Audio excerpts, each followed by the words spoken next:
क्रांतिकारी जय भीम, जय भीम. शिका, संघटित व्हा व संघर्ष करा. हे बाबासाहेबांचे स्वप्न साकार करून व अथक परिश्रम करून मिलिंद कलेक्टर झाला व खासदार म्हणून आज मी त्याचा सत्कार केला. याचा मला खूप आनंद आहे.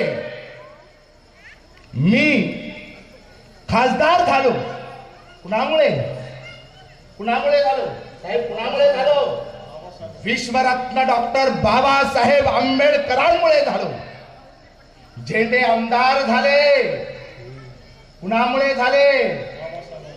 बाबासाहेबांमुळे झाले. वैशाली डॉक्टर झाली कुणामुळे झाली? बाबासाहेबांमुळे झाली. नाहीतर वैशाली बेटा हे भीमयुग जर आलं नसतं आणि बाबासाहेब जर भारतात जन्माला आले नसते तर अशा हजारो लाखो वैशाली आज घरामध्ये फक्त आणि फक्त लेकर सांभाळत आणि भांडे घासीत बसले असत्या. भांडे घासीत एवढा आपल्यावर बाबासाहेबांचे अनंत उपकार आहेत. डोळ्यातील आसवांना कोसळण्यास आज मुभा आहे. डोळ्यातील आसवांना कोसळण्यास आज मुभा आहे.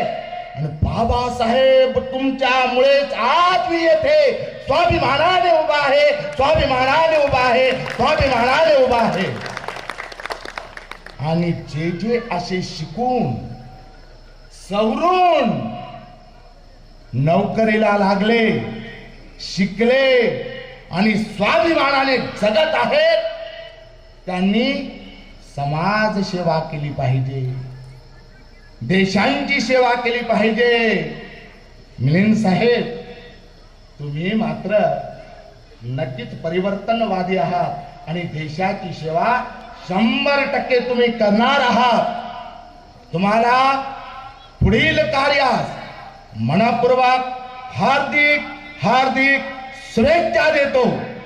थंड राहून जमणार नाही. अहो बंद करून उठारणार. थंड राहून जमणार नाही. बंद करून उठारणार.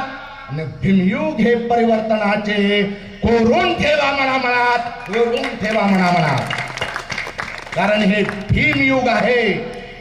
आणि या ठिकाणी तुम्ही मोठ्या संख्येने उपस्थितच राहिलात त्याबद्दल मी आपले सर्वांचे आभार मानतो व माझे भाषण संपवितो.